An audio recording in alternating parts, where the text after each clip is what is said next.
Hey, what's up everybody, Jake here and welcome to the hobby. In today's video we are talking about the ridiculous climb of the Greninja EX from the latest Pokemon card set, Twilight Masquerade. This card has been jumping up in value on a daily basis. It was going for 100, then 150, then 200, now it's going for 220, 240, and last I checked on TCG Player, it is currently going for between $260 to $270. Now, if you know my personal opinion, I am advising that you do not purchase this card. I think it's an extremely risky purchase, and I do believe that the correct price for it is probably going to be below $200, but of course I can be absolutely wrong. I just think that based on my experience with sets from Scarlet and Violet, that's probably the optimal price for it, and it'll probably reach that price point as cooler sets drop, especially with some of the big sets that we know that are going to be coming out. I can't imagine the hype for this card continuing to last for the next year or two. However, I do believe that this current price point is absolutely legitimate. There are people actually purchasing this card for those prices, and that means it's not being market manipulated. A lot of people are saying this card's being market manipulated, that card's being market manipulated, you're all being market manipulated, and that's not really the case. If someone is really willing to put down $250 for the Greninja EX, and yes, sales data from TCG Player, eBay, and a bunch of other websites absolutely backs that up. If people are willing to drop that price, it's not market manipulation. Those are true transactional sales.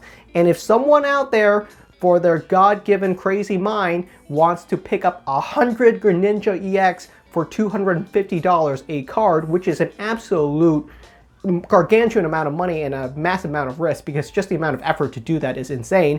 If they want to do that, they can. Anyone can. If you have a card that you really like inside of your collection and you want to pick up 100 copies of it, you're allowed to do that. That's what makes the hobby so interesting to me, is that if you really like a card and you really want to root for it, you can pick up as many copies of it as you want. I know people out there with 10, 20, 30 copies of the Umbreon VMAX, for instance. If they really like a card and they really believe in it, they can pick up as many copies of it they want. So in my personal opinion, I don't believe this is market manipulation. I do believe there is genuine interest in the Greninja EX. Now let's bring up the next question that a lot of people tend to ask me is, hey, I pulled this card.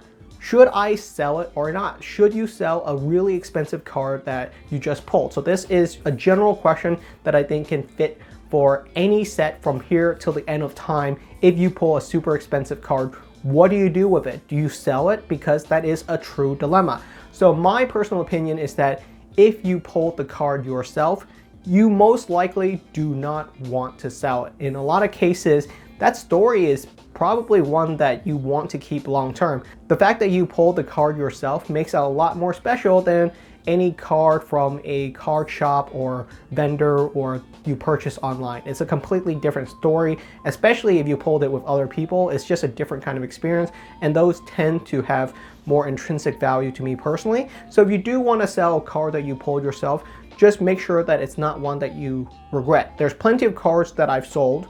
It doesn't mean I've never sold a card. Of course I've sold cards, even cards that I pulled myself, but it really depends on my desire to have that card. Does it fit inside of my collection? Am I going to regret it long term? So it's really going to be up to you. Don't be fixated on the price. I don't want you regretting selling a card just because it went up in value. There's cards that I've sold that has gone up in value. Of course there's cards that I've sold that's gone up in value, but I don't regret it because those cards were cards that I really didn't want to begin with.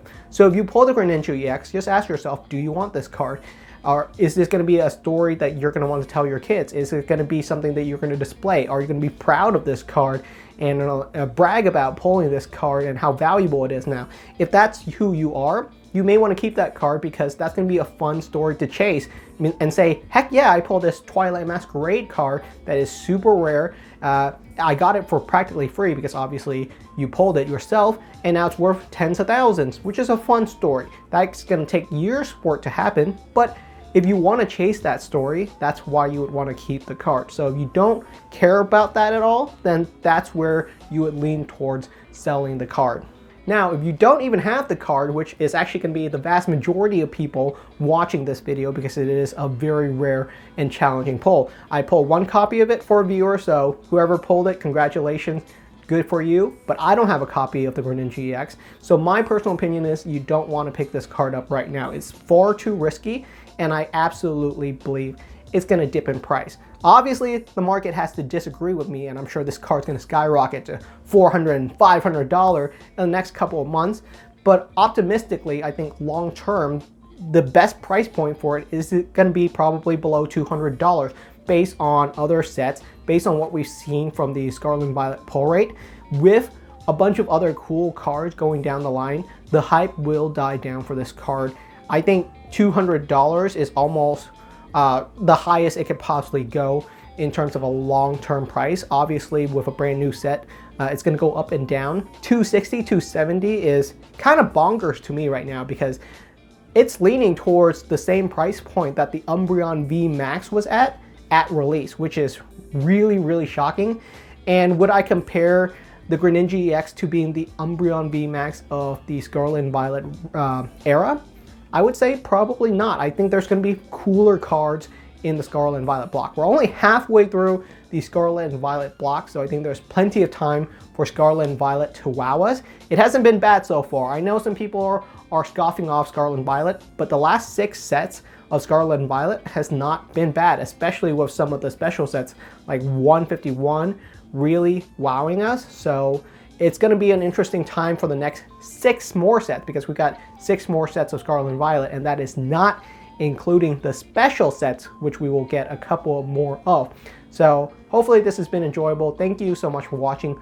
Let me know what your thoughts are on Twilight Masquerade and the Greninja EX reaching the same level of price as the Umbreon V Max at release of Evolving Skies, because that's a pretty astronomical price to be going for. When the Umbreon V Max was released, I also thought the price of it was bonkers, and I thought it might dip as well, but it never did. So my guess is probably going to be as good as yours. Thank you so much for watching, and I'll see you guys next time.